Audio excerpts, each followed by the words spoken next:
صلی علی رسولہ النبی الکریم اما بعد فاعوذ باللہ من الشیطان الرجیم بسم اللہ الرحمن الرحیم لا يحب اللہ الجہر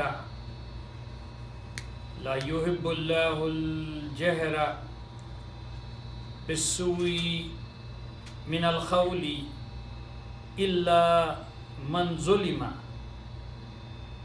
وكان اللہ سمیعا علیما صدق اللہ العظیم وصدقہ المولانا کریم رب اشرح لی صدری ویسر لی امری واحلل عقدۃ من لسانی یفقهوا قولی اللهم ثبتنا بعند الموت لا الہ الا اللہ اللهم اجعلنا من الذین آمنوا وعملوا الصالحات وتواصوا بالحق وتواصوا بالصبر آمین یا رب العالمین۔ السلام علیکم ورحمۃ اللہ۔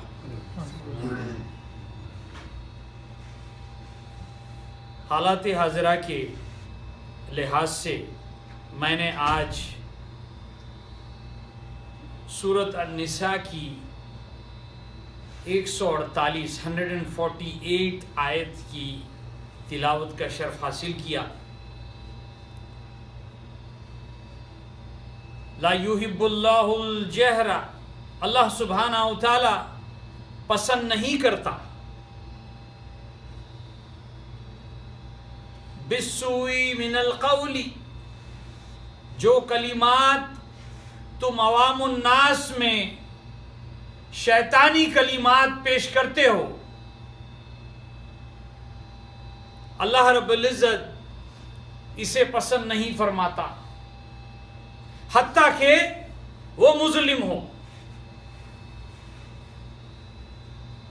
الا من ظلم، حتیٰ کہ وہ مظلم ہو، حتیٰ کہ اس نے وہ درد، وہ تکالیف سہے ہیں، صرف اللہ رب العزت نے اسی کو اجازت دی ہے کہ اپنے معاملات کا، اپنے تکالیف کا خیال اظہار کرے، اور ساتھ میں اللہ رب العزت فرماتا ہے وَكَانَ اللَّهُ سَمِيعًا عَلِيمًا، اللہ رب العزت سننے والا اور جاننے والا ہے۔ اگرچہ کوئی اپنی تکلیف ظاہر بھی نہ کرے، وہ دیکھنے والا ہے، وہ سننے والا ہے، وہ جاننے والا ہے۔ بے شک اس کو اس کا صلہ صبر کا ملے گا، اور جس نے اس پہ جرم کیا اس کو اس کا صلہ بھی تکلیف سے ملے گا۔ بڑی عجیب بات تھی کہ میں نے چند ایسی حال ہی میں مظاہرے دیکھے جو مسلمانوں کے درمیان میں ہی ہو رہے ہیں۔ کسی کے تعلق سے جھوٹ، کسی کے تعلق سے بھی کہنا، ایک ہوتا ہے غیبہ اور ایک ہوتا ہے نصیحہ۔ نصیحت جو ہوگی، آپ بے شک بحیثیت مومن اس کو اکیلے میں آپس میں حسن سلوک سے، وہ موعظۃ الحسنہ تھی، بڑے ہی حسن سلوک سے آپ پیش کرو گے، بازو لے کر، آہستہ سے، موضوع سے ہٹ کے۔ لیکن پبلک میں کسی کے تعلق سے کہنا، وہ غیبہ آ جاتا ہے، جس سے کہ میں کسی کا دل دکھاؤں، کسی کو تکلیف پہنچاؤں۔ ایک حدیث مبارک میں آتا ہے، نبی کریم صلی اللہ علیہ وسلم فرماتے ہیں اتدرون المفلس، وہ انسان بینکرپٹ ہے روز قیامت کے دن جو غیبت کرتا ہے۔ فائدے میں جس کی غیبت کر رہا ہے، نقصان میں بینکرپٹ ہو رہا ہے، اپنے ساری نیکیاں اس کے حق میں دے رہا ہے۔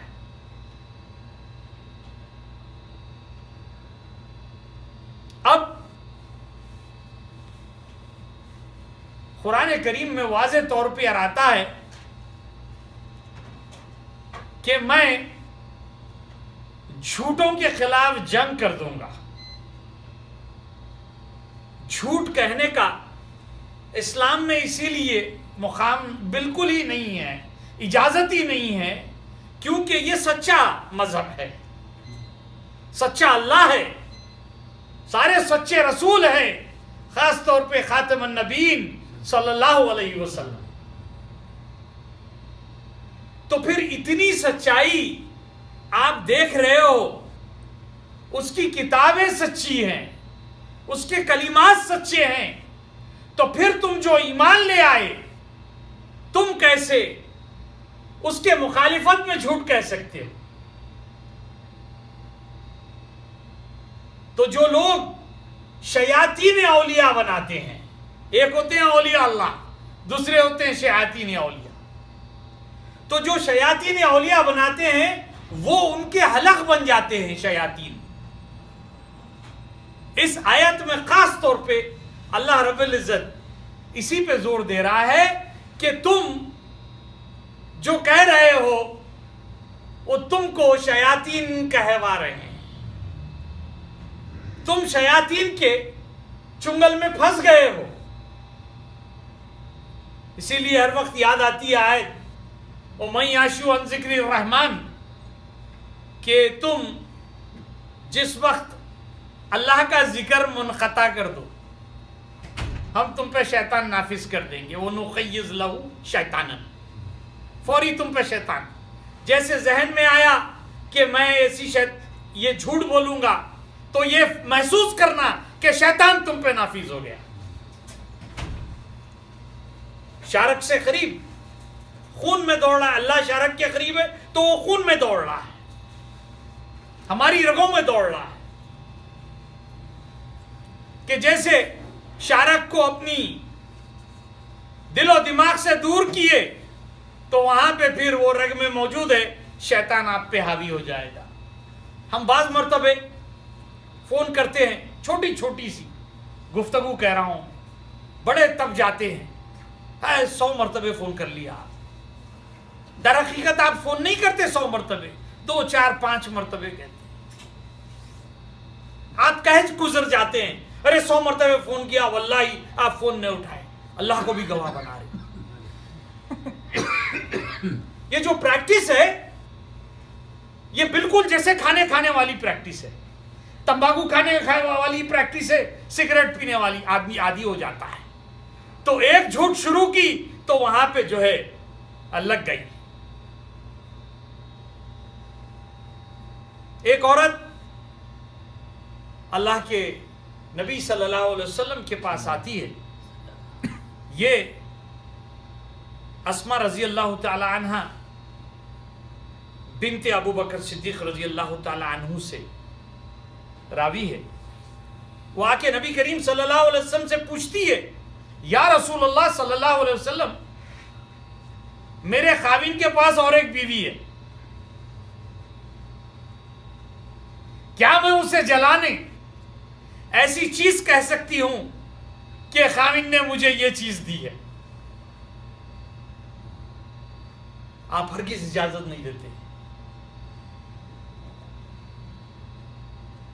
تو ہم بعض مرتبہ گھر میں فون آتا ہے، ابا کہتے ہیں بچے سے کہہ دو کہ میں گھر پہ نہیں، پہلی سیڑھی چڑھ گیا.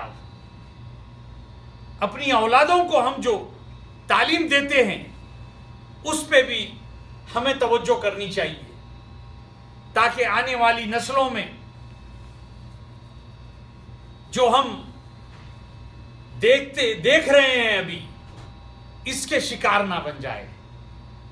اور خاص طور پہ ہمارے لیڈرز جب کسی کو اس طرح کی گفتگو کرتے ہیں کہ وہ زانی ہے، وہ شرابی ہے، وہ کبابی ہے، تب تک کہ آپ زنا ہوتے ہوئے نہ دیکھو آپ کو کہنے کا حکم نہیں ہے. گواہ کے ساتھ آپ یہ چیزیں نہ دیکھو آپ کو کہنے کا حکم نہیں ہے. اسی لیے اس آیت میں اللہ رب العزت نے قرآن میں اتاری ہے تاکہ ایمان والا اس کو پڑھ کر سمجھے اور اس پہ عمل کرے. لیکن آج کل ایک عجیب ماحول بنا ہوا ہے. ہمارے اپنے قائدین، لیڈرز، امام آپس میں ایک دوسرے پر کفریت لگاتے ہیں. بڑا بخیل ہوتا ہے کوئی انسان. ہم کر گزرتے ہیں کہ یہ یہود لگ رہا ہے، بخالت سے صرف مثال دیتے ہیں یہودی کی. 70 سال کہتے ہیں کہ جہنم کی آگ میں جلایا جائے گا، کہ مومن کو اگرچہ یہود و نصارہ پکارو گے. قطعی ہمیں احکامات نہیں ہیں کہ ان کے ناموں کو آڑے ٹیڑے کر کے پکارے جائے، ان کی غلط شناخت بتائی جائے، زہر گھولا جائے، اس کے خلاف فتنہ برپا کھڑا کیا جائے. جو یہ گفتگویں ہوتی ہیں عوام الناس میں، اس کا اثر آنے والے جنریشن پہ ہوتا ہے. اب کوئی نوجوان ٹھہر کے سن رہا ہے، طیش میں آیا اور گیا کسی پہ وار کر دیا. تم ایک تنظیم بناتے ہو مسلم بردرہڈ، اور تمہارا عمل شیطان کا ہوتا ہے. جو نام ہوتا ہے آپ کا، اس نام کی تاثیر آپ کی شخصیت میں ہوتی ہے. اسی لیے ہم یاد رکھتے ہیں، بڑے بزرگ گھر میں کہتے تھے کہ بڑی شرارت کر رہا ہے تو اس کا نام بدل دو، اس کے ستارے نہیں مل رہے. یہ مذاق کے علاوہ یہ حقیقت ہے کہ اس کی شخصیت اس کے نام کے ساتھ چلتی ہے. تو گویا تم اگرچہ کسی کو غلط ناموں سے پکارو، اس کے اوپر بہتان لگاؤ، اس کو جھوٹ الزامات لگاؤ، تو وہ سارے الزامات آپ پہ آ جاتے ہیں. پھر